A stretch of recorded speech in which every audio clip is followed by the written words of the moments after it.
Okay, I'm going to do a short review on Be'lakor, or Be'lakor, however you pronounce it.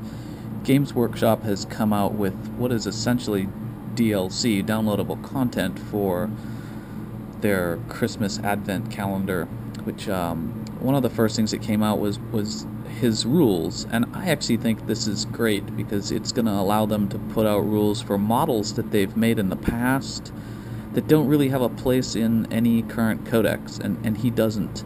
He's this mine is metal. I kind of have to repaint him. He's an old model for me. I think they make him in plastic now.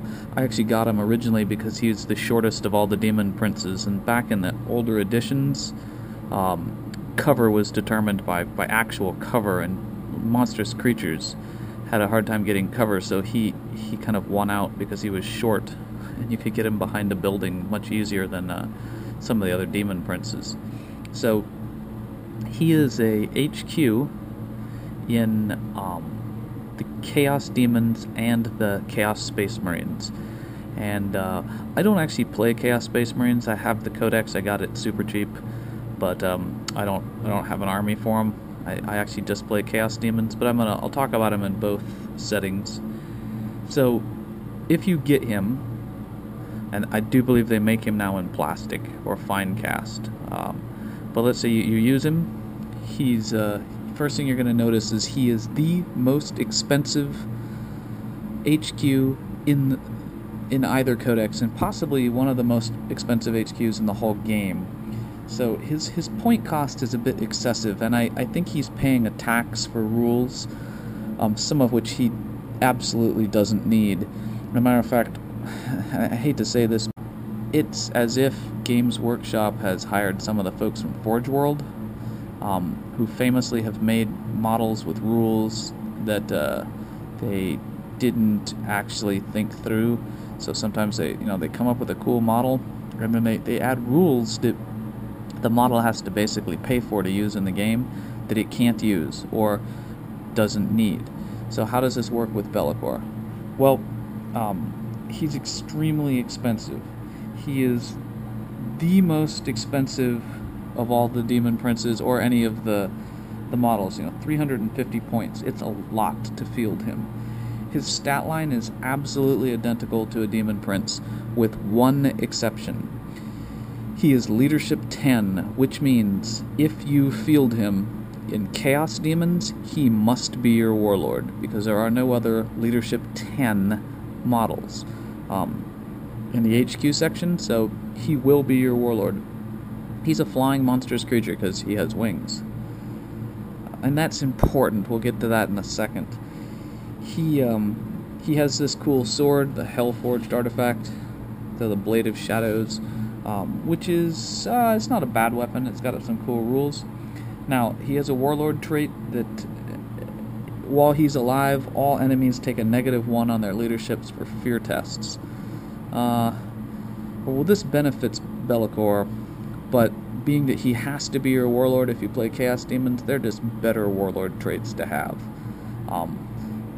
And particularly since maybe only 3 or 4 armies ever take fear tests. So what are his special rules? He's a demon. And if he paid for this rules point-wise, it's a loss because he doesn't need the demon rule. As a matter of fact, it does nothing for him in a positive way. The only thing it does is makes him susceptible to weapons that affect demons, because he doesn't get any other benefits from the demon rule. And I'll explain that in a second. He has Eternal Warrior. Okay, now this is awesome, because demon princes don't have Eternal Warrior, but he does. He has Fearless, and he doesn't have Instability, so he's actually more aligned with Chaos Space Marines in this than Chaos Demons, because he doesn't have the Instability rule. Now, Instability is to your disadvantage when you get into close combat, but it lets you go to ground, because you can go to ground, but you can't go to ground if you're Fearless. So Be'lakor loses a little there, but I'm not sure how often he's going to go to ground. Okay, he is a level 3 Psyker. That's pretty cool. particularly since he gets every power in the telepathy list. Now, he doesn't get any other list, but he has every telepathy power, and level 3 means he can use hallucination or invisibility every round. He also gets a special rule called Lord of Torment. If any enemy fails a morale check in the previous turn, Be'lakor gets D3 additional warp charges at the start of his turn. Fails a morale check. This works even on models with They Shall Know No Fear, because they still make morale checks. They just automatically regroup. This means that against a lot of armies, Be'lakor has a chance of getting 4 warp charges or more every turn. Now, minimum of 4 if they fail a single morale check, which lets him use both of his Mastery Level 2 powers if he wanted. So that's actually a pretty good boost. I'm not sure it's worth essentially 90 points more than a kitted out Demon Prince with wings. He has an artifact, and it's the Blade of Shadows. And here's where he starts getting things that just don't completely make sense, but you know, whatever. Okay, so this sword here, Blade of Shadows. It's a Strength +1, AP2, Armor Bane, Flesh Bane, Mastercrafted Specialist Weapon. Well, the Specialist Weapon rule means that if he uses a second weapon, he doesn't get a bonus for it. But he doesn't have a second weapon, so there's no point in buying that.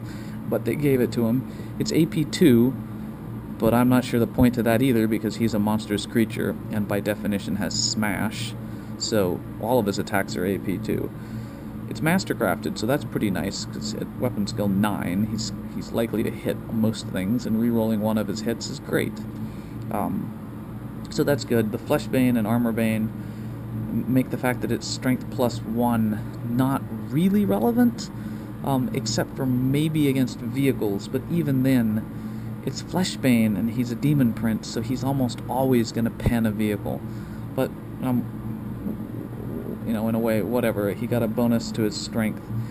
So I think part of his excessive cost is the weapon, and some of the rules on the weapon which don't really matter. He shouldn't have to pay for an AP2 weapon. He is an AP2 weapon. If it's Armor Bane, he doesn't need a +1 to strength, and if it's Flesh Bane, the +1 to strength, I guess it matters for instant death, but that's about it. Alright, his other rules that don't completely make sense, but are great. He has Shadow Form. Alright, this gives him a 4+ invulnerable save. That's a good rule. It also gives him Shrouded, which is an even better rule. So he's like a Nurgle demon. He can stand in a ruins, and as long as he's got cover, he's getting a 2+ cover save. Even if his toe is in a piece of turf grass, he's getting a 4+ save from cover. You know, if he's... Is that right? Yeah, 5-4. No, sorry, a 3+ save from cover. So he gets a pretty solid cover save. And this works even if he's charging. So, you know, he's charging for Overwatch.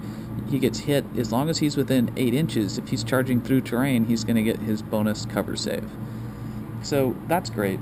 But he also gets a special rule that says he automatically passes dangerous terrain tests. Hello, he's a monstrous creature.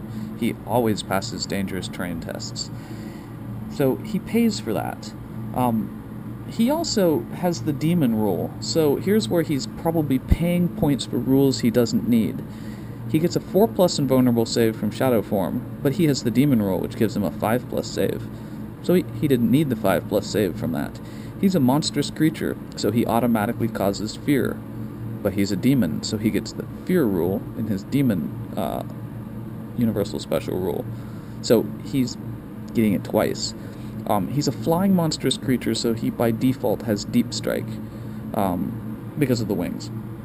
So he gets his Deep Strike. So it's kind of weird. It's as if they could have left the demon part out, but that would of course be anti-fluff,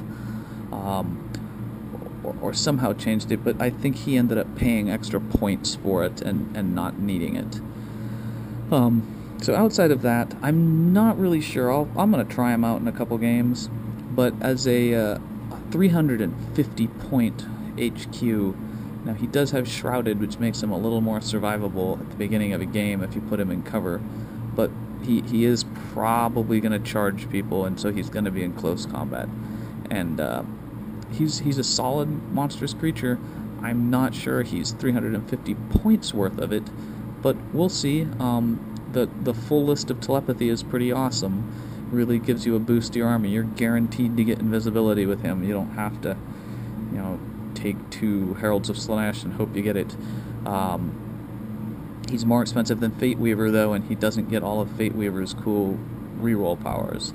So that's Be'lakor, the first of the Advent downloadable characters. We'll see if there's others. It'd be nice if they came out with things like Solitaire, and I'm trying to think of some of the other characters that they made models for but don't carry anymore. But we'll see what happens.